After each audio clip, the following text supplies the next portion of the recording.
what is the essence of Advaita philosophy? So, this is something that is a very mind bending philosophy.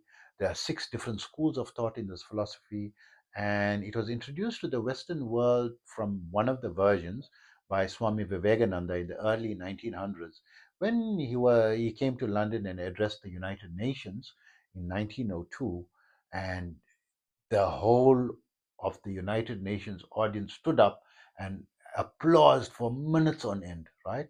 When he started his opening line, brothers and sisters, and so forth.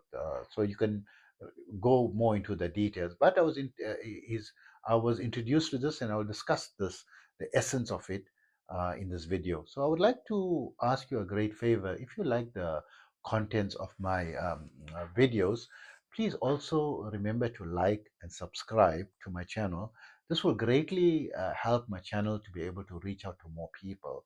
And if I could ask you even a bigger favor, to share it to at least one other person or one or two of your social media channels, I would appreciate it very highly, and thank you from the bottom of my heart, in advance for that. So those of you who don't know me, I am Osman. I'm a bioenergy healer on a master level with telepathic healing capabilities and specializing in critical care recovery and terminal illnesses, amongst a host of other physiological, psychological, and even spiritual ailments. I'm also an advanced level yoga and meditation teacher, having been practicing this art form for almost 50 years and teaching for 44 years. In that period, I've studied under various masters from different schools of thought, from different cultures and across the globe. And I gleaned out the essence and the most important aspects from all what I learned and created my own unique protocols, the simpler, more effective, faster, quicker, more time efficient, and basically adapted for the 21st century. And to that end, I now have students in over 100 countries, and my favorite protocol is the 5 minute yoga and meditation protocol that I created, and which you can download for free by visiting my website, yogawellness786.com, in exchange for subscribing to my blog, and where you can also get more information about my services. Also, remember that my therapies are all natural based and not a replacement for medical treatment.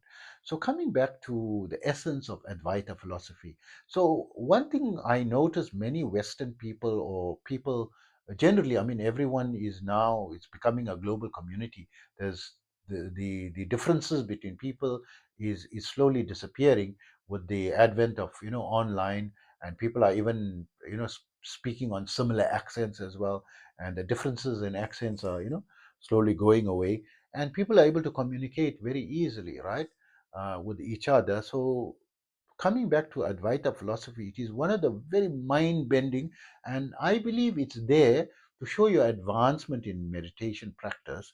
Because as you're advancing and opening the higher and higher capacities of mind, the philosophies and the arguments become like so easy to understand. Suddenly, it's like someone switched the light on. So the idea is not to go to some expert in Advaita philosophy and ask questions. What does this mean? What does that mean?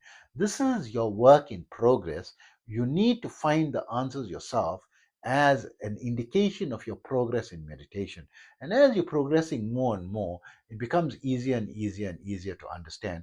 And then when you read even the Upanishads or anything, after you master Advaita, if you can understand Advaita philosophy and what you read like very easily, then if you read just one word in the Upanishads, because they're all in verses, right?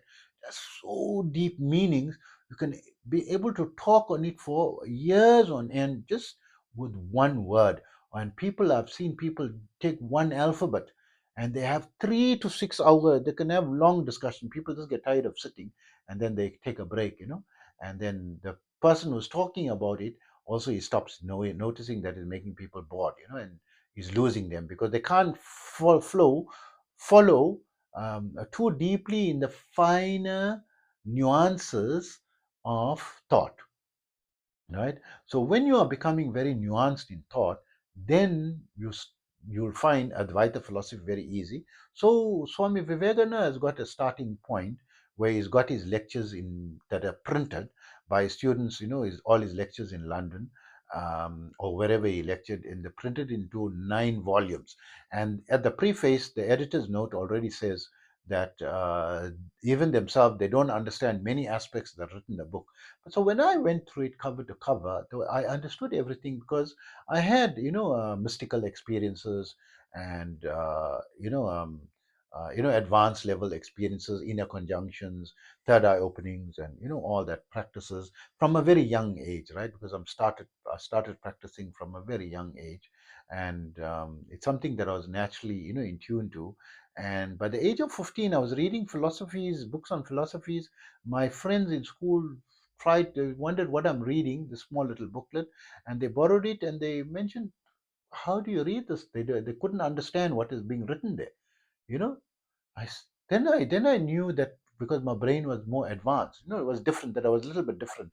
I just thought that maybe they couldn't understand. Then I realized, because when I read it, it was very easy. This is not Advaita philosophy, normal, studies in yoga science and so forth, right? Because I used to always be intensely studying it all the time, deeper and deeper, from that time. And so Advaita philosophy is there, but what's the essence of it? So the essence, number one, it is a barometer of your progress, and you no need to ask. All the answers will come to you from within. And as you're doing deeper study, you need to widen your knowledge.